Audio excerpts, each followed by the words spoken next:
बिस्मिल्लाहिर्रहमानिर्रहीम अल्हम्दुलिल्लाहिल्लज़ी वहदा वस्सलातु वस्सलामु अला मन ला नबिय्य बअदह अम्मा बअदु फ़अऊज़ु बिल्लाहि मिनश शैतानिर रजीम बिस्मिल्लाहिर्रहमानिर्रहीम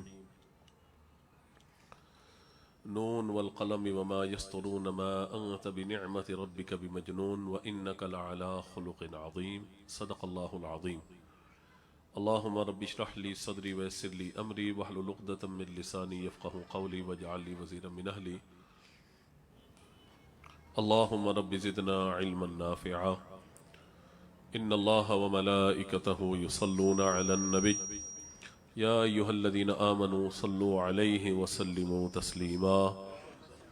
अल्लाहुम्मा सल्लि अला सय्यिदिना व मौलाना मुहम्मद काना सिद्दीक़न फ़ी तस्दीक़ाती आदिलन फ़ी अहकामी गनियन फ़ी अमवाली अलियन फ़ी दरजाती फ़ातिमन फ़ी तत्हीराती हसनन फ़ी सिफ़ाती शहीदन फ़ी तजल्लियाती ज़ैनल आबिदीन बिइबादाती बाक़िरन फ़िल इल्मिल अव्वलीन वल आख़िरीन बिमालूमाती सादिक़न फ़ी अक़वाली काज़िमन फ़ी जमीइ अहवाली मुतमक्किनन इला मक़ामिर रिदा जव्वादन कफ़्फ़ुहु इंदल अता हादियन इला सबीलिन नजा अस्करिय्यन मअल गुज़ाती महदियन इला तरीक़िल यक़ीन गौसुल आलमीन मुईनुल मिल्लति वद्दीन अशरफुल अव्वलीन वल आख़िरीन सलवातुल्लाहि तआला व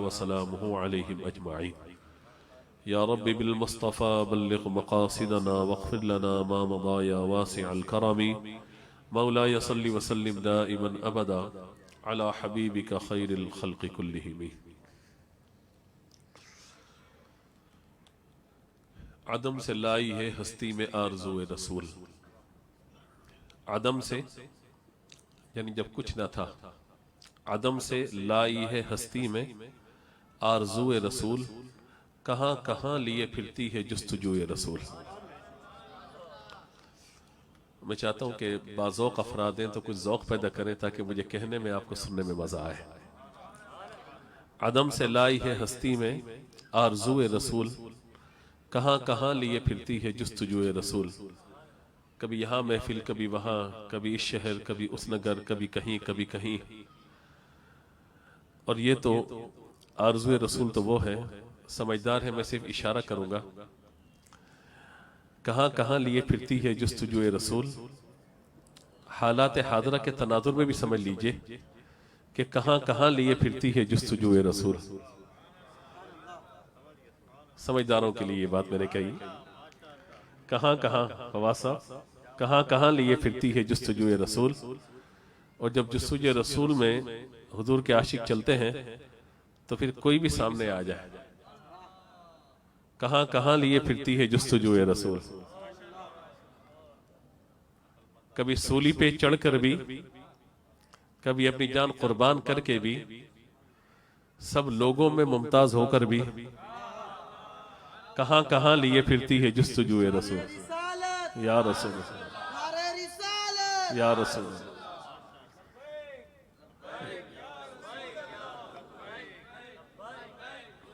आजकल लोग ये नाल लगाते हुए डर रहे हैं। हम क्यों लगाएं, आप लगाएं।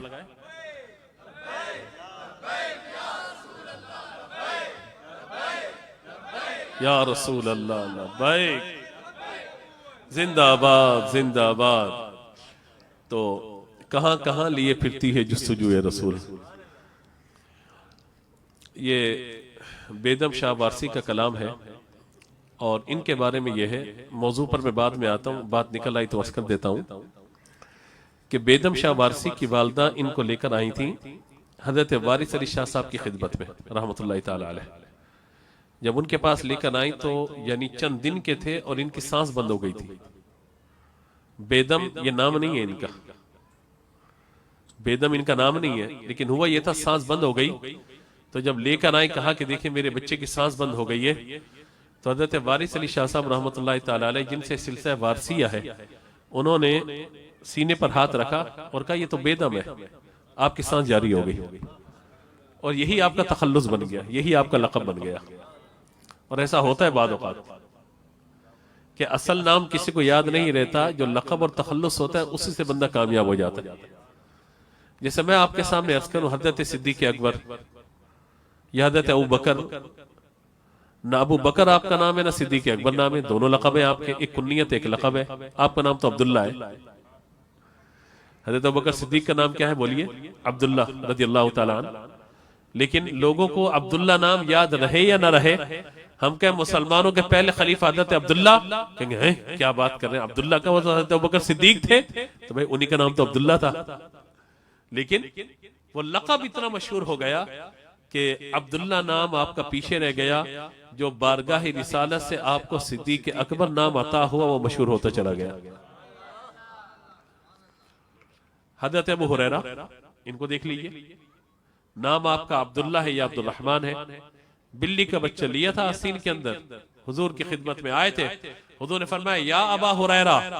बस अब रावी भी जो हदीस नकल करते हैं अन अबी हुरैरा तक कह के हदीस को नकल करते हैं, आपका नाम जिक्र ही नहीं किया जाता।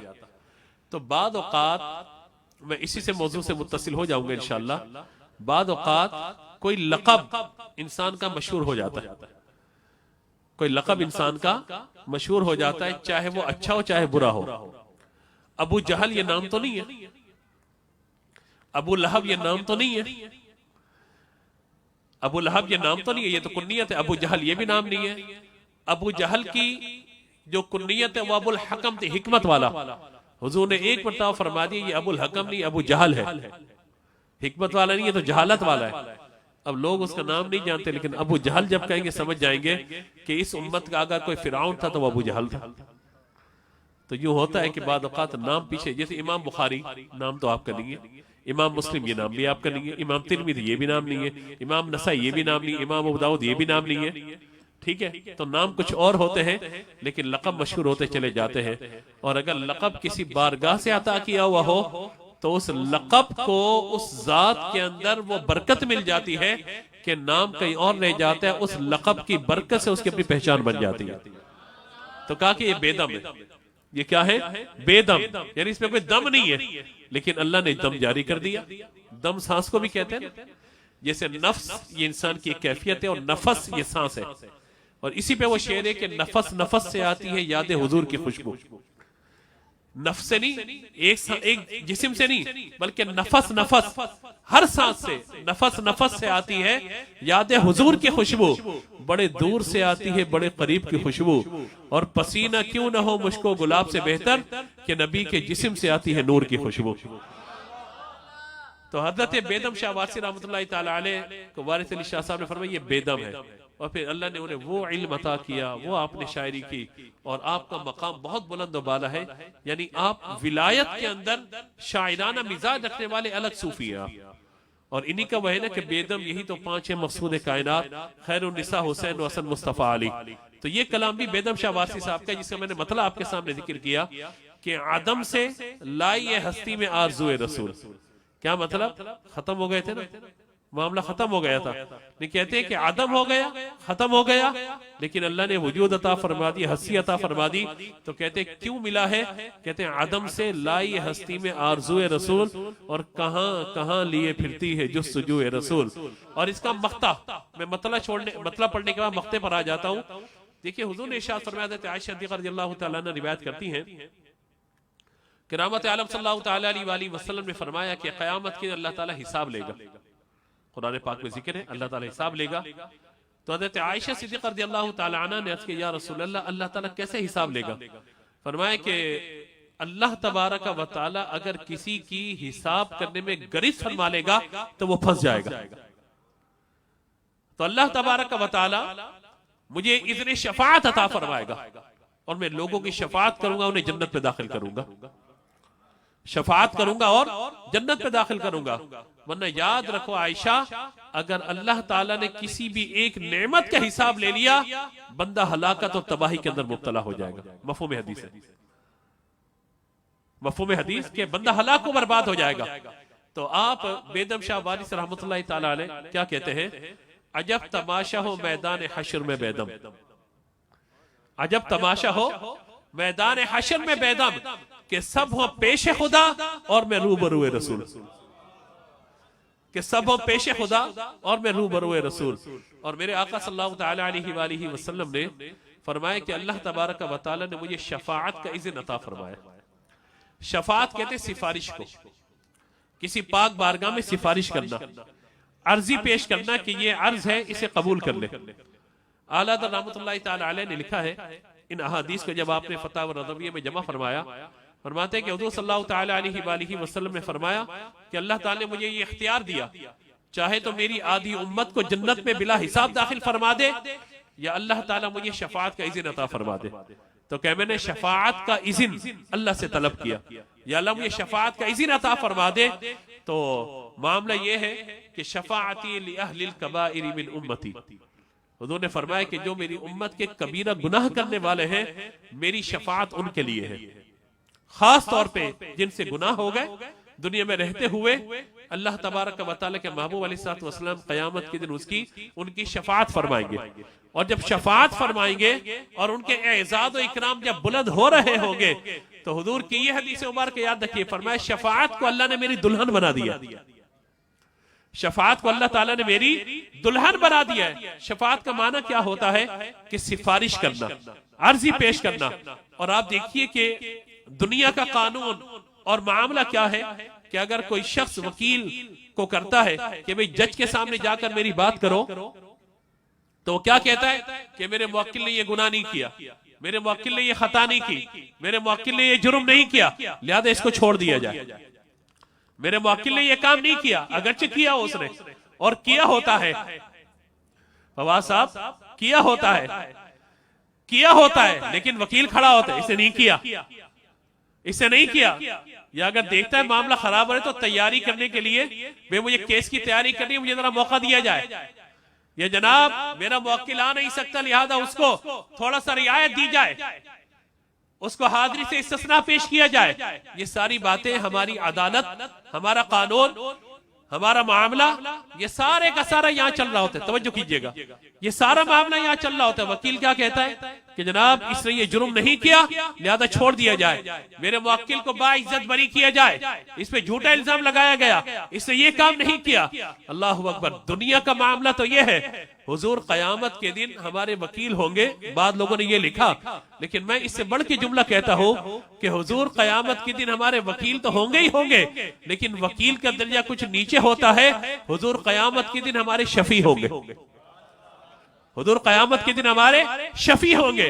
वकील कहता है इसने ये नहीं किया, लिहाजा छोड़ दिया जाए, इससे जुर्म नहीं किया, बाइज्जत बरी की जाए। और शफी ये नहीं कहता कि इससे नहीं किया, शफी ये कहता किया है, इससे खता की है, इससे गुनाह किया है, इससे नाफरमानी की है, इसको न देखा जाए, मेरे आने को देखा जाए, इसको न देखा जाए, मेरी सिफारिश को देखा जाए, इसको न देखा जाए, मेरी अर्जी को देखा जाए। तो कहा कि हुजूर क़यामत के दिन वकालत नहीं करेंगे, हुजूर शफाअत फरमाएंगे। और शफाअत वो इज़्न है हुजूर का कि अल्लाह ताला ने महबूब अलैहिस्सलातु वस्सलाम को ये इज़्न अता फरमाया, गोया हुजूर की दुल्हन शफाअत को बना दिया गया। तो जब दुल्हन शफाअत हो गई है तो दूल्हा मेरे आका अलैहिस्सलातु वस्सलाम है। कहा कि इजाबत का सेहरा, इजाबत कहते हैं कबूलियत को, आला हज़रत ने लिखा, फरमाते इजाबत का सेहरा, इनायत का जोड़ा, दुल्हन बन के निकली दुआए मोहम्मद, और इजाबत ने झुककर गले से लगाया बढ़ी नाज से जब दुआए मोहम्मद। जब हुजूर की दुआ ज़बान से निकलती है, या अल्लाह मेरी उम्मत की बख्शी फरमा दे, मेरी उम्मत का मामला मेरे हवाले फरमा दे, तो मेरे आका अलैहिस्सलातु वस्सलाम क़यामत के दिन शफाअत फरमाएंगे। और कैसी शफाअत होगी आपकी? तमाम उलमा ने लिखा कि कैफियत के नजारे क्या क्या होंगे, वो नजारे क्या होंगे। कहा कि एक तो मैदान महशर की उस कैफियत को जिक्र किया गया कि जब अल्लाह तबारक व तआला मैदान महशर को कायम फरमाएगा तो आधा दिन तो इस अंदाज से गुजर जाएगा, लोगों को समझ ही नहीं आएगा हमें करना क्या है, जाना किधर है। और कुफ्फार के बारे में लिखा गया कि अपने अपने आमाल के सबब कोई टखनो, कोई घुटनो, यहां तक कि कोई अपने पसीनों में डुबकियां खा रहा होगा। ये कैफियत होगी। सूरज सवा नेज़े पर आकर आग बरसा रहा होगा, जमीन तांबे की होगी, पाँव में चप्पल या जूते भी नहीं होंगे, जमीन तप रही होगी। उस वक्त उस कैफियत में मेरे आका सल्लल्लाहु ताला अलैहि वसल्लम को तलाश करने के लिए, यानी किसी शफीए को तलाश करने के लिए निकलेंगे कि खुदाए कहार है गजब पर, खुले हैं नाफरमानियों के दफ्तर, बचा लो आकर शफीए माशर तुम्हारा बंदा के सख्त मुश्किल हिसाब में है। अब हुजूर सल्लल्लाहु ताला अलैहि वसल्लम को ढूंढने के लिए, शफी को ढूंढने के लिए निकलेंगे। हजरत आदम अलैहिस्सलाम से लेकर ईसा अलैहिस्सलाम तक हर नबी यही कहेगा, इज़हबू इला गैरी, किसी और की तरफ जाइए, किसी और की तरफ जाइए। मैदान महशर का ये नक्शा है कि कोई करीब तराजू, कोई लबे कौसर, कोई सिरात में उनको पुकारता होगा, और मकाम फासलों पर काम मुख्तलिफ इतने, वो दिन ज़ुहूरे कमाले हुजूर का होगा। कहेंगे और नबी इज़हबू इला गैरी, मेरे हुजूर के लब पर आना लहा होगा। सब ढूंढते ढूंढते पहुंचेंगे हजरत ईसा अलैहिस्सलाम तक, वो भी कह देंगे इज़हबू इला गैरी, आज कहीं और जाओ, कहीं और जाओ। वो सब कहेंगे हम कहाँ जाएं? कहा जाएगा अगर आज कोई जात ऐसी है जिन्हें अल्लाह की बारगाह में मकाम हासिल है तो वो रहमत आलम सल्लल्लाहु ताला अलैहि वसल्लम की जात गिरामी है। सब हुजूर की तरफ आएंगे, मेरे आका सल्लल्लाहु ताला अलैहि वसल्लम तशरीफ फरमा होंगे। हुजूर से जब अर्ज करेंगे, हुजूर लोगों का ये हाल देखेंगे, फरमाएंगे अना लहा, मैं हूं इस काम के लिए। मैं एक आपके सामने नक्शा रखना चाहता हूं, तवील और अरीज मैदान हो, कोई पुरसाने हाल ना हो, लोग अपनी अपनी कैफियत के एतबार से, अपने गुनाहों के एतबार से मजबूर परेशान हाल हो। जब उन्हें कोई दादरसी नजर ना आ रही हो, कोई उन्हें उनकी शफाअत करने वाला कोई ना हो, कोई उनकी दादरसी करने वाला ना हो, कोई उनका पूछने वाला ना हो, अचानक एक तरफ से सदा आ जाए, आ जाओ गुनाहगारों में हूं ना, आ जाओ गुनाहगारों में हूं ना। अगर खुदा न खासा कोई बिछड़ जाए, और खास तौर पर जिन्होंने हज किया है उन्हें इसका खूब अंदाजा होगा कि हज के मौके पे अगर कोई बिछड़ जाए और अगर कोई अपना मिल जाए, कहे जनाब आइए मैं आपको पहुंचा देता हूं, बताइए खुशी का आलम क्या होता है। ये तो मैंने एक हज की मिसाल आपके सामने रखी है। अगर कोई बिछड़ जाए और कोई उसको उसके वरसा तक पहुंचा दे, उसके मुताल्लिका अफराद तक पहुंचा दे, उसके शहर, उसके गांव और उसके मोहल्ले के लोगों तक पहुंचा दे, बंदा कितना शुक्रगुजार होता है ना कि मुश्किल वक्त में आपने मेरी रहनुमाई की, मेरी रहबरी की, मेरी मदद की। मैदान महशर में जब कहा गया कि फ़उम्मिही व अबी व साहिबती व अखी, न बाप न माँ न औलाद, बहन भाई कोई किसी का ना होगा। अगर उस वक्त कोई होगा तो हमारे आका अलैहिस्सलातु वस्सलाम होंगे। जब माँ अपनी औलाद को छोड़ दे, जो माँ मोहब्बत का दम भरती है, और माँ की रहमत और शफकत को अल्लाह तबारक व तआला ने अपनी रहमत को तशबीह देते हुए माँ की मोहब्बत और शफकत की तरफ इशारा फरमाया कि अल्लाह ताला माओं से ज्यादा तुमसे प्यार करने वाला है। यहाँ पे बाद लोग 70 का आदत जिक्र कर देते हैं, वो हदीस में कहीं नहीं है कि अल्लाह 70 माओं से ज्यादा प्यार करने वाले, ये आदत हदीस में कहीं भी नहीं है। अल्लाह ताला माओं से ज्यादा प्यार करने वाला है। ये है कि तुम्हारी माओं से ज्यादा अल्लाह तुम्हें चाहता है, तुम्हारी माओं से ज्यादा अल्लाह तुम पर रहम करता है, तुम्हारी माओं से ज्यादा अल्लाह ताला तुमसे प्यार करता है। लफ्ज़ 70 का जो आदत है ये हदीस में कहीं जिक्र नहीं हुआ। तो बाद लोग कह देते हैं 70 जो है वो माओं से ज्यादा। तो हमारे यहाँ तो हदीसें भी आजकल रेडीमेड चल रही है ना, वो हदीस कुतुबे सिहा में किसी भी किताब हदीस के अंदर ये हदीस है ही नहीं कि हुजूर जाते थे, औरत जो है बुढ़िया कचरा फेंक देती थी आप पर, और जब वो बीमारों के हुजूर इयादत के लिए गए कचरा नहीं फेंका।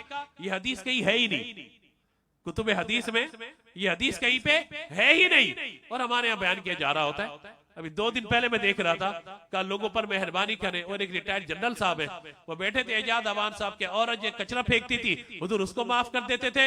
मैंने कहा सुभान अल्लाह, पढ़ लिख गए, इतना नहीं पता कि ये हदीस है या नहीं है। बस सुनी सुनाई बातें जो है वो लोगों के सामने बयान करना ये लोगों का वतीरा बन चुका है। कुछ किताब से इस दौर में हमें ताल्लुक कायम करना चाहिए, किताब पढ़नी चाहिए, हमें कुरान पाक भी पढ़ना चाहिए, लेकिन उसके साथ साथ कुछ किताबें घरों के अंदर होनी चाहिए जो बच्चे मुताला करें, बड़े उन किताबों का मुताला करें। हमने अपना पूरा इल्म सोशल मीडिया पे डाला हुआ है। आज अगर गूगल बंद हो जाए सारा इल्म खत्म हो जाएगा, यूट्यूब बंद हो जाए सारा इल्म खत्म। जितने आज मुहक्किक आपको नजर आ रहा है ना, उनसे पूछे जाए कहाँ पढ़ा था फेसबुक पे पढ़ा था। अच्छा अगर आज बंद हो जाए, नाम तो बदल रहा है इसका, लेकिन अगर फेसबुक का नाम बदलने के बाद ये फेसबुक ही बंद हो जाए या गूगल बंद हो जाए, आपका इल्म कहां पर है? कहा जहां पे था वही रह गया। तो इल्म की जगह अकल है और दिल है, ये इल्म की जगह है, इल्म की जगह ये सोशल मीडिया नहीं है। और फिर अहादीस में आमेदिश करके पता नहीं क्या क्या मिला जुला कर वहां पेश कर दिया जाता है, और हमारे लोग उसको फॉरवर्ड करने को, उसको हदीस समझ के फॉरवर्ड करने को सवाब समझ रहे होते हैं। तो लिहाजा बहुत एहतियात की जरूरत है। आइए मौजू की जानिब। तो हुजूर अकरम सल्लल्लाहु तआला अलैहि वसल्लम के पास जब आएंगे, मेरे आका अलैहि सलाम फरमाएंगे अना लहा, मैं हूं इस काम के लिए। और फिर हुजूर की हदीस मुबारक सल्लल्लाहु तआला अलैहि वसल्लम, जिसका मफहूम यह है कि मैं अल्लाह के हुजूर उस वक्त सजदा करूंगा, क़यामत के दिन मैं अल्लाह के हुजूर सजदा करूंगा, और अल्लाह तबारक व तआला मुझे वो कलिमात इल्का फरमाएगा, अल्लाह ताला वो कलिमात मुझे अता फरमाएगा जो अल्लाह ने मुझसे पहले किसी और को अता नहीं फरमाए होंगे। इसलिए मेरे आका अलैहिस्सलातु वस्सलाम के दो इसमें मुबारक, एक नाम मोहम्मद है, एक नाम अहमद है। मोहम्मद का माना होता है अल्लज़ी युहमदु हम्दन बाद हम्दिन, कि वो जात उसकी तारीफ की जाए, फिर तारीफ की जाए, फिर तारीफ की जाए, फिर तारीफ की जाए, फिर तारीफ की जाए, फिर तारीफ की जाए, फिर तारीफ की जाए, फिर तारीफ की जाए, यहां तक कि तारीफ करने वाले बढ़ते चले जाएं, बढ़ते चले जाएं, एक लम्हा भी ऐसा न गुजरे जब उनकी तारीफ करने वाला कोई ना हो। ये क्या, किस नाम का माना है बोलिए? मोहम्मद का। और अहमद कहते हैं उस जात को जो तारीफ करने वाली हो। हुजूर ने फरमाया जमीन पर मेरा नाम मोहम्मद है, आसमानों पे अहमद है।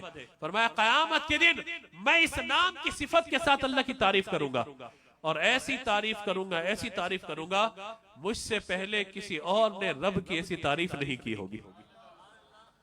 अल्लाह की ऐसी कोई तारीफ किसी ने नहीं की होगी। कहते जब मैं रब की तारीफ करूंगा ना, हदीस के जुमले हैं, इरफा रअसक या मोहम्मद, ए मोहम्मद अपने सर को उठाइए। अल्लाह ताला फरमाएगा इरफा रअसक, अपने सर को उठाइए, आप जो मांगेंगे अता किया जाएगा, जिसकी सिफारिश करेंगे कबूल की जाएगी। कहा जाता है कि उस वक्त हुजूर सल्लल्लाहु तआला अलैहि वसल्लम को अल्लाह तबारक व तआला मकाम महमूद अता फरमाएगा। हुजूर मोहम्मद भी है, अहमद भी है, हामिद भी है और महमूद भी है।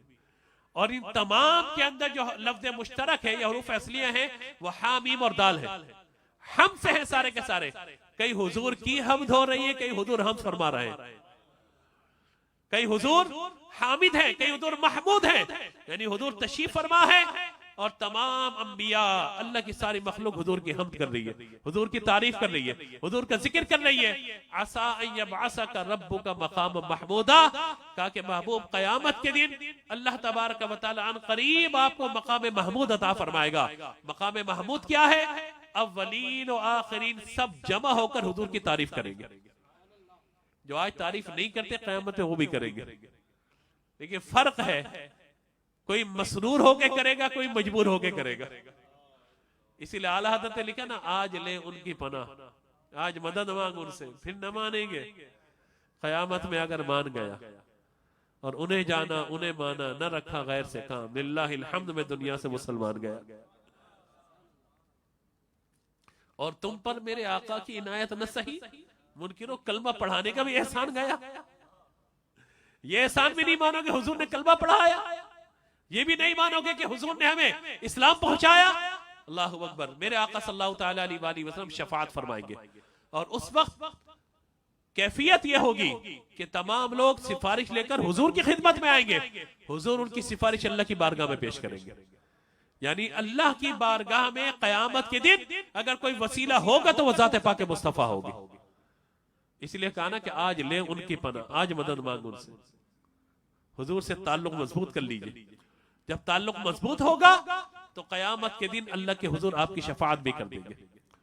फिर हुफ़ाज़ किराम को अल्लाह ताला इज़्ज़त अता फरमाएगा, उलमा को इज़्ज़त अता फरमाएगा कि ये लोगों की सिफारिश करें, और ये सब सिफारिश लेकर हुजूर की खिदमत में आएंगे। और उलमा के लिए तो यहां तक कहा गया कि जब वो जन्नत में जा रहे होंगे उन्हें रोक दिया जाएगा। वो कहेंगे कि फरिश्तों सब तो जा रहे हैं जन्नत में, हमें क्यों रोका जा रहा है? का इसलिए रोका जा रहा है कि आज आपके एजाज का दिन है, आज आपके इनाम का दिन है, आज आपको इज्जत देने का दिन है। आइए तशरीफ लाइए, और जितने आपके मुताल्लिकीन हैं अब आप उनकी सिफारिश करके उन्हें जन्नत में दाखिल कीजिए। कहा क़यामत के दिन शुहदा का खून एक पलड़े में रखा जाएगा और उलमा के कलम की स्याही को एक पलड़े में रखा जाएगा। अल्लाह ताला उलमा के कलम की स्याही को बुलंदी अता फरमा देगा।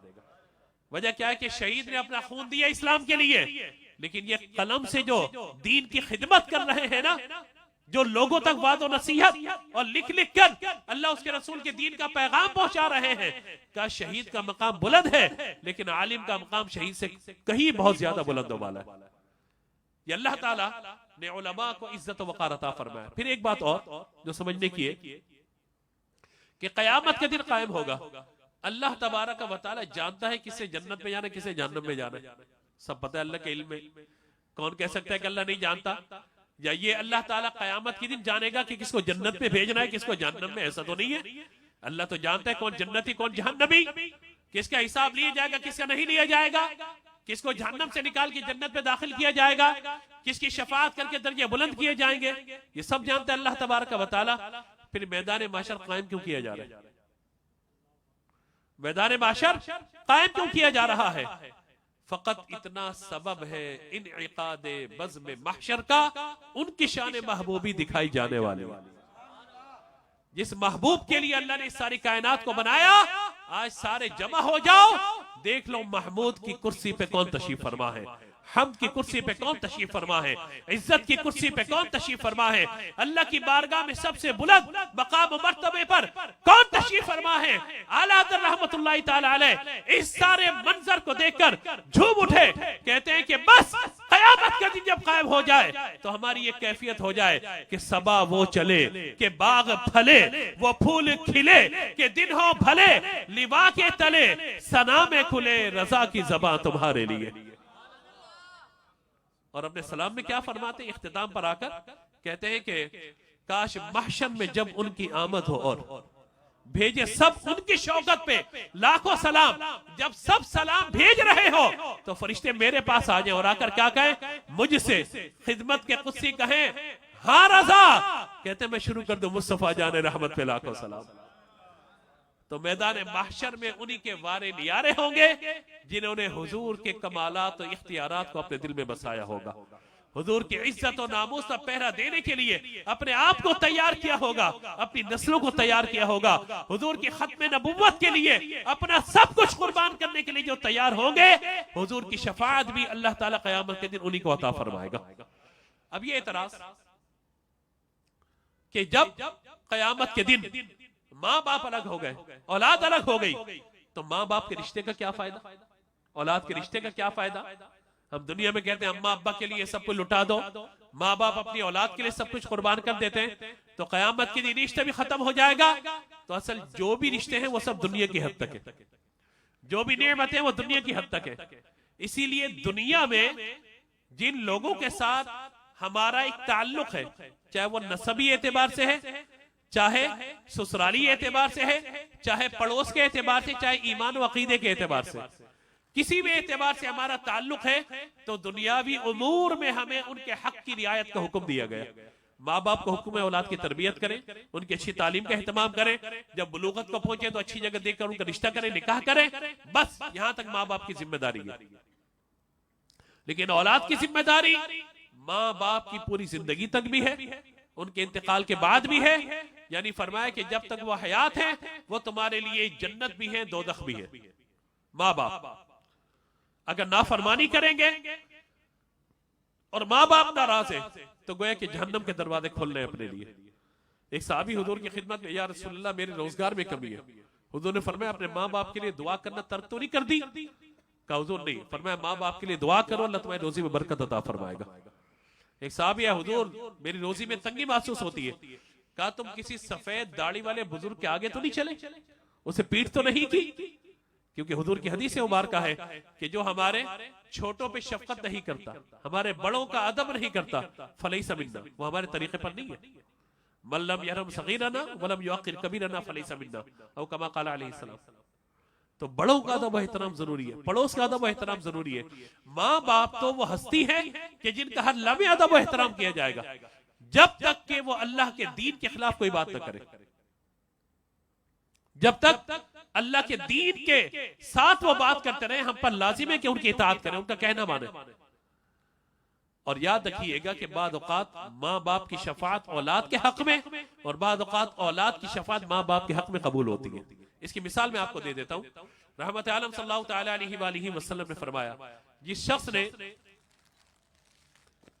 अपने बच्चे को कुरान हिफ्ज करवाया तो वो उसका बेटा यानी जो हाफिज कुरान है वो 10 अफराद की उनकी शफाअत करेगा खानदान वालों में कि जिन पर गुनाहों की वजह से जहन्नम वाजिब हो गई थी। ये हाफिज कुरान की शान है। तो वालिदैन का क्या मकाम है? कहा कि उसके वालिदैन को कयामत के दिन अजीम शान ताज पहनाया जाएगा और ऐसा वो ताज होगा गोया के चांद और सूरज तुम्हारे घर के अंदर आ जाए, ऐसी रोशनी होगी। कहा जाएगा ये कौन है? नबी है, नबी के वालिदैन है? कहा जाएगा नहीं, ये महबूब करीम अलैहिस्सलातु वस्सलाम के एक उम्मती हाफिज कुरान के वालिदैन है। और फिर वालिदैन की शफाअत औलाद के हक में, औलाद की शफाअत वालिदैन के हक में। कबूल।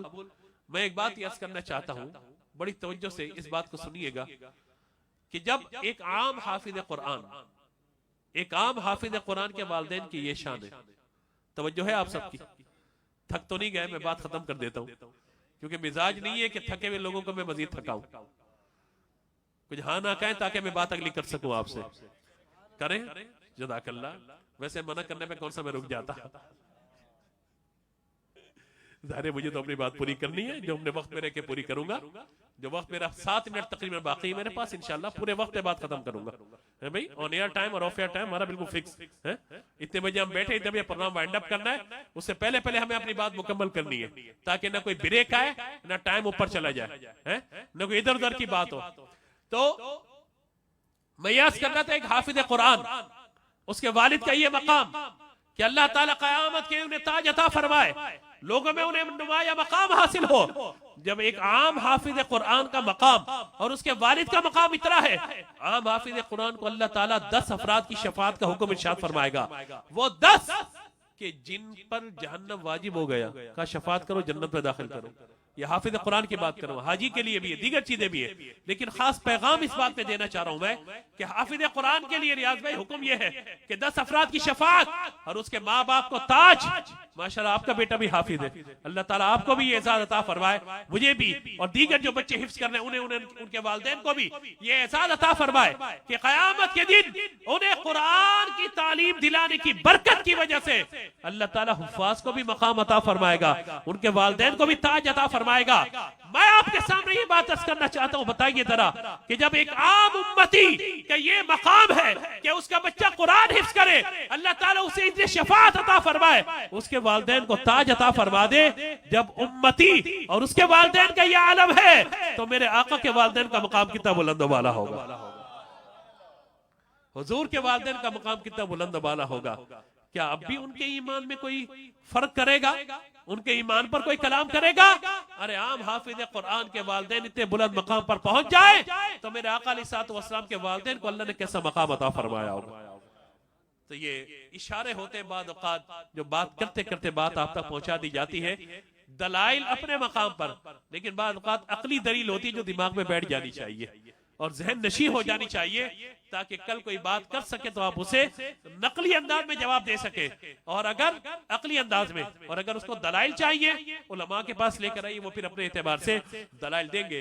लिहाजा आज की इस नशिस्त का, इस मजलिस का और इस प्रोग्राम का खूबसूरत पैगाम यह है कि हम अपनी जिंदगी को हसीन अंदाज में गुजारें। और वो कैसे गुजरेगी? कुरान से जुड़ के और साहिब कुरान से जुड़कर। अगर मैं माँ बाप का अदब करता हूं तो क्यों करता हूं? क्योंकि अल्लाह के कलाम ने हुक्म दिया है और अल्लाह के महबूब ने मुझे हुक्म दिया है। अगर मैं अपनी औलाद की तरबियत करता हूं, उनकी तालीम का एहतमाम करता हूं तो क्यों? क्योंकि अल्लाह के रसूल ने मुझे हुक्म दिया, अल्लाह के कलाम ने मुझे हुक्म दिया। 2 चीजें अपनी जिंदगी में शामिल कर लीजिए। रोजाना कुरान की तिलावत। आपने देखा होगा कि वो बुजुर्ग कि जो कुरान पाक पढ़ने के आदी होते थे, उन्हें आखिर में चश्मे लग जाते थे मोटे मोटे, और वो कुरान पाक नहीं पढ़ पाते थे तो कहते थे बेटा बड़े हुरूफ वाला कुरान लेकर आ जाओ। और हमने देखा यूं यूं करके अपनी आंखों से यूं यूं करके कुरान को पढ़ रहे होते थे। बाद औक़ात वो शीशा रखा हुआ होता था, उसको आंखों के सामने कर करके पढ़ रहे होते थे। क्या मतलब था इसका? मतलब ये कि उन्हें कुरान के अल्फाज से इतनी मोहब्बत हो गई थी कि कुरान पढ़ते थे, अल्लाह उनके दिल को नूर अता फरमा देता था। और हमने बुजुर्गों को देखा कि वो मुसल्ले पर बैठे रहते थे। और पहले ये दौर होता था रियाज भाई आपने भी देखा होगा, हमने भी देखा कि जब नमाज घर में हमारी दादी नानी पढ़ रही होती थी, हमारी बुजुर्ग खवातीन पढ़ रही होती थी, तो जाए नमाज से तस्बीह भी होती थी, रहल पे कुरान पाक भी होता था। ऐसा देखा होगा आप लोगों ने। मैं इतना पुराना नहीं हूं, खुदा के वास्ते समझे मेरी बात को, है? कि जाए नमाज के साथ कुरान पाक भी होता था, तस्बीह भी होती थी। बाबा देखा नहीं देखा ऐसा?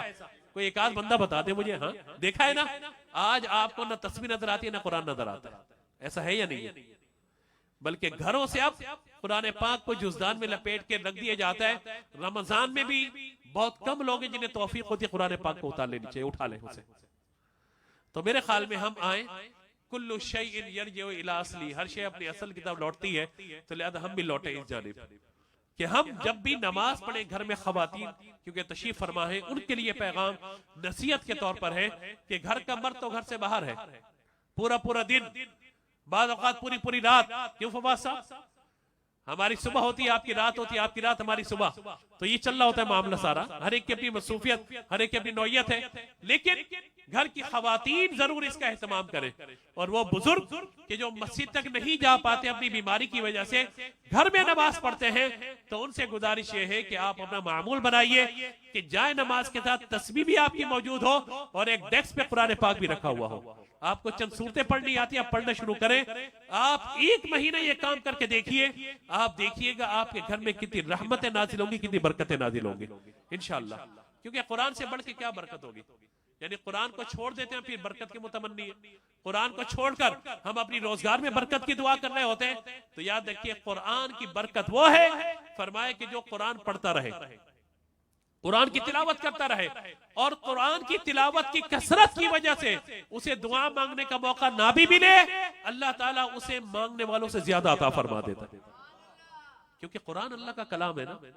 नमाज से मोहब्बत और कुरान से मोहब्बत, ये दो चीजें जो आज मैं समझता हूँ कि इस पैगाम को हमें ले लेना चाहिए कि ये महफिलें इस बात की तरफ हमें लेके जाती है कि हम अपना इरादा मजबूत करें और हर चीज में बरकत। हमने शायद कुछ कैलकुलेशन अपनी बदल दी है रियाज भाई, हमने कसरत और बरकत के फर्क को खत्म कर दिया। हम कहते हैं बहुत ज्यादा होगा ना तो बरकत होगी, बहुत ज्यादा होगा बरकत होगी। वे 10 लाख होंगे तो बरकत होगी, 50,000 कहां से हो गए? क्या फायदा इसका ना। बरकत कुछ और है, कसरत कुछ और है। मेरे आका अलैहिस्सलातु वस्सलाम ने, मुझे याद नहीं पड़ता सिवाय एक दुआ के, किसी चीज में कसरत की दुआ मांगी हो सिवाय इल्म के, रब्बी ज़िदनी इल्मा, जो कुरान पाक में आया। इल्म के अलावा हुजूर सल्लल्लाहु तआला अलैहि वसल्लम ने हर चीज में बरकत की दुआ की है। वो बचपन में हमें दुआ याद करवाई गई थी, मैं दूध पीने के बाद की दुआ, अल्लाहुम्मा बारिक लना फीही वज़िदना मिनहू, ये दुआ याद की थी। पता नहीं दूध लस्सी पीने के बाद ये दुआ याद भी रहती नहीं हमें, लेकिन हमारा याद हमें करवाई गई थी, है? लेकिन आप देखिए जितनी दुआएं आप पढ़ेंगे वहां बरकत मिलेगी आपको। बारक अल्लाह या बारिक ली फीही, इस तरह के अल्फाज आपको मिलेंगे। कसरत और बरकत क्या है, मैं आसान सी बात आपको समझा के बात खत्म कर देता हूं कि हुजूर सल्लल्लाहु तआला अलैहि वसल्लम ने बरकत की दुआ की। बरकत यह है, कसरत यह कि बहुत सारा हो, और बरकत यह है जितना है सबको किफायत कर जाए। पानी की बरकत यह कि प्यास को बुझा दे, खाने की बरकत यह कि भूख को मिटा दे, नींद की बरकत यह कि आपके ज़हन और जिस्म को पुरसुकून कर दे। वरना बेबरकत ये 4 गोलियां बंदा खा के सोता है तब भी उसका दिमाग चल रहा होता है, नींद ही नहीं होती। और हम जैसा दरवेश आदमी 2 घंटे सो जाता और रिलैक्स हो जाता है बिल्कुल। माशाल्लाह बोले जल्दी से, नजर न लगा देना। हाँ? तो अल्हम्दुलिल्लाह, यानी एक ज़हनी सुकून। नींद बंदा क्यों करता है? वजअलना लैला लिबासा वजअलना नहारा माशा, दिन जो है वो काम के लिए बनाया गया, रात फवाद साहब आराम के लिए बनाई गई। लेकिन आपका उल्टा सिस्टम है कुछ, है जी? इनसे क्योंकि दोस्ती है, छोटा भाई है मेरा, तो इसलिए मैं इनसे खुश तभी कर लेता हूँ, वरना हम में किसका नाम लेके कभी बात नहीं करते इस तरह। ये तो छोटे भाइयों की तरह हमारे, तो इसलिए इनसे बात कर लेते हैं हम, और बड़ी मोहब्बत है इनसे हमें। तो कब ऐसा ना हो कि आप नाराज हो जाए इसकी वजह से। ये तो नाराज नहीं होंगे मुझसे कभी, नाराज होंगे तो हम राजी कर लेंगे इनसे दूध पत्ती पीकर, कोई मसला नहीं। लेकिन बात मैं अर्ज करना चाह रहा हूं कि सुकून, नींद का फायदा यह है, बरकत यह है कि आपकी कमर सीधी हो जाए, जिस्म भी रिलैक्स हो जाए, जहन भी पुरसुकून हो जाए। अगर 10 घंटे सोने के बाद भी पुरसुकून नहीं है, मतलब नींद की बरकत मुझे नहीं मिली। 10 रोटी 12 बोटी खा ली फिर भी पेट नहीं भरा, बोला मैं तो चख रहा था। तो फिर इसका मतलब है खाने की बरकत नहीं मिली। पानी की पूरी बोतल पी ली, सुकून नहीं मिल रहा, प्यास नहीं बुझ रही, मतलब पानी की बरकत नहीं मिली। लेकिन चंद घूंट पानी के मेरी प्यास को बुझा दे, चंद लुकमे ग़िज़ा के मेरी भूख को मिटा दे, चंद घंटे की नींद मुझे ज़हनी और जिस्मानी तौर पे सुकून दे दे, तो ये उसकी बरकत है। कम आमदन हो, घर वाले सब सुकून से पूरा महीना गुजार ले, और तब्दीली जितनी भी आती रहे, मेरे अखराजात पे कोई फर्क न पड़े, अल्लाह ताला सब पूरा करता रहे, ये उसका आमदनी की बरकत है। और आसान कर दूं, मस्जिद के इमाम की तनख्वाह जो होती है ना, चपड़ासी की तनख्वाह आजकल उससे ज्यादा होती है। जो मदरसे के कारी की तनख्वाह होती है, एक स्वीपर की तनख्वाह उससे ज्यादा होती है। लेकिन अल्लाह इतनी बरकत दे देता है कि वो चंद हजार, 8, 10, 12 हजार के अंदर, जो आपके बाद औकात एक बच्चे की महीने की फीस भी नहीं होती, वही 15, 18 हजार पे पहुंची भी होती है, वो उनकी एक महीने की तनख्वाह 8, 10 हजार अल्लाह पूरे महीने की किफायत फरमा देता है। ये बरकत है। सुभान अल्लाह तो कह दिया आपने, लेकिन तनख्वाह बढ़ाने का भी एहतमाम करें अगर अल्लाह ने आपको ये मौका दिया है। या अगर आप चाहें तो दूसरों की खिदमत के साथ साथ कुछ ऐसे दरवेश कुर्रा हजरात जो सादगी में जिंदगी गुजार रहे हैं, कुछ दरवेश मौज़िन और इमाम, उनकी थोड़ी मुट्ठी गरम कर दी करें। मेरा अल्हम्दुलिल्लाह बड़ा करम है अल्लाह का, मेरे बारे में बात मत कीजिएगा, मैं अपनी बात नहीं कर रहा, मैं उनकी बात कर रहा हूँ कि जो बेचारे कम आमदन के अंदर भी गुज़र औकात कर रहे हैं, कभी बंद मुट्ठी में उनकी भी कफालत कर दी करें। अल्लाह तौफीक अदा फरमाए। तो लिहाजा कसरत और बरकत। और एक और मिसाल, ताकि बात और बिल्कुल वाज़ेह हो जाए, और इसी पर इंशाअल्लाह सलातो सलाम की तरफ बढ़ेंगे इंशाअल्लाह आगे। आप देखिए कि शादी का मौका होता है, भाई फवाद साहब कितने आपके आएंगे? जी मेरे 50 दोस्त आएंगे। नहीं जी कम करें, 15 ले आओ। नहीं जी 50 तो आएंगे। चलो एक 25 यहाँ बुला लो, 25 वहां बुला लो, 50 को बुला लो, यूं करके। हाँ भाई फरीद साहब आपके कितने आएंगे? जी 100 मेरे आएंगे। दोना फहमी साहब आपके कितने? इतने आएंगे। रियाज साहब आपके कितने? इतने आएंगे। खानदान वाले सब की लिस्ट बनाई गई, तादाद बनी 500। अच्छा 500 तादाद बनी, तो खाना कितने का बनवाए बताइए फवाद साहब? 550 का, 700 का बनवा लेंगे, यही होगा। यानी 100-150 का ज्यादा खाना बनवाया जाएगा। अच्छा जब बैंकेट वगैरह का एहतमाम कर रहे हैं तो 500 के बजाय 600 अफराद का, क्योंकि खवातीन आती है माशाल्लाह 2-4 बच्चे साथ लेकर आती हैं, तो दायरे की जगह उनको ज्यादा चाहिए। मर्द हज़रात बच्चों को लेकर आ जाते हैं अपने साथ, तो जगह कुछ कुशादा होनी चाहिए। और जब खाना शुरू होने वाला होता है और हम जैसा कोई दीनदार बंदा मौजूद हो, रियाद में आएंगे, हजरत दुआ करने खाने पर। क्यों भाई? अल्लाह पूरा करा दे। अब टेंशन में घूम रहे जहीर भाई, रियाद में टेंशन में, फवाद साहब अल्लाह करे खाना पूरा हो जाए, खाना पूरा हो जाए, खाना पूरा हो जाए। अब टेंशन चल रही है, खुद नहीं खा रहा है खाना, आपको कुछ चाहिए, दिल में सोचते हैं न मांगे तो अच्छा है, कुछ चाहिए आपको भाई है? एक मिसाल दे रहा हूँ समझाने के लिए। खाली आपने वगैरह सब हो गया, पूरा हो, अल्लाह का शुक्र है ये हो गया। वो कहते हैं बेटा, कहते हैं ये पूरा हो गया, बस इतना बचा है कि आपको और हमारा हो जाएगा। बस बेटा बहुत अल्लाह का शुक्र है पूरा हो गया। दूल्हा वालों को दे दिया, दुल्हन वालों को दे दिया, सबको दे दिया, पूरा हो गया, सारा हिसाब किताब हो गया। ये तकरीब होती है हमारी शादी की, वलीमे की, बियाह की, या बच्चों के अकीके की, ये तकरीबें हो रही होती है। लेकिन एक अरसा हो गया अल्हम्दुलिल्लाह मुझे हुजूर के जिक्र की महफिलों में आते, यानी दर्स व बयान करते हुए मुझे याद पड़ता है 96 में गालिबन बिलाल ने एडमिशन लिया था हमारे पास, या 97 में एडमिशन लिया था ना, 97-96 में। तो उस वक्त से अल्हम्दुलिल्लाह मैं बयानात कर रहा हूँ, महफिलें कर रहा हूँ अल्हम्दुलिल्लाह। उस वक्त से मैंने कभी नहीं देखा कि किसी महफिल के अंदर खाना कम पड़ गया। आपने भी कभी नहीं देखा होगा कि लोग आए हो महफिल में, भाई फवाद आप आ रहे हैं, मेरे दोस्त आना चाह, हाँ बुला लो, कोई मसला थोड़ी है। रियाद में आएंगे अपने इस्लाम है वो सबको लेते हुए आ जाएंगे, भाई दावत थोड़ी दी है। क्या दावत की बात थोड़ी, आते वही जिनको सरकार बुलाते, आ जाइए भाई पूरा, भाई हमारा थोड़ी है, सरकार का लंगर है वो खुद पूरा फरमाएंगे। मैंने नहीं देखा मिलाद की महफिल में कभी खाना कम पड़ा हो, कोई मिलाद की महफिल से भूखा गया हो, कोई टेंशन भी नहीं होती। क्यों? कहते हैं सरकार का लंगर है, हुजूर खुद पूरा फरमाएंगे। ये अल्हम्दुलिल्लाह, ये मैंने बड़ी आपको लॉजिकल बात कर रहा हूं, कभी कोई कमी नहीं होती। अगर कभी कमी होती है तो बंदा अपने इखलास पर गौर करे, वरना कभी कमी नहीं होती। अल्हम्दुलिल्लाह ये हुजूर का लंगर है, जारी है, सारी है, दिया जा रहा है, बढ़ाया जा रहा है। एतराज करने वाले एतराज कर रहे हैं, मगर बांटने वाले देने वालों में कोई कमी नहीं हो रही अल्हम्दुलिल्लाह। और ये भी हमने देखा जो महफिल छोटी कमरे के अंदर करता है, अगले साल उस महफिल को बढ़ा देता है, अगले साल और बढ़ा देता है, अगले साल और बढ़ा देता है। मुझे याद है गुज़श्ता सालों में जब आना होता था महफिल का हुजूम कुछ छोटा होता था, आज अल्हम्दुलिल्लाह ये बढ़ गया है। अल्लाह ने चाहा तो और इजाफा हो जाएगा, क्योंकि ये वो बरकत है जो आप लुटाते रहेंगे आती रहेगी, लुटाते रहेंगे आती रहेगी, क्योंकि ये लंगर सरकार का कभी कम होने वाला ही नहीं इंशाअल्लाह। तो लिहाजा कसरत और बरकत को अपने जहन में रखकर तमाम मामलात को कीजिए। अल्लाह तबारक व तआला मेरे इन कलिमात को अपनी बारगाह में कबूल फरमाए और हम में से खास तौर पर जिनके वालिदैन हयात हैं अल्लाह उन्हें दराज बिल खैर अता फरमाए, और जिनके वालिदैन दुनिया से पर्दा करके अल्लाह तबारक व तआला उनकी बेहिसाब बख्शी फरमाए। और मुझसे गुफ्तगू में कोई गलती या सबकत लिसानी हो गई हो, अल्लाह की बारगाह में माफी का तलबगार हूँ। आमीन व आखिरु दावाना अनिल हम्दुलिल्लाहि रब्बिल आलमीन।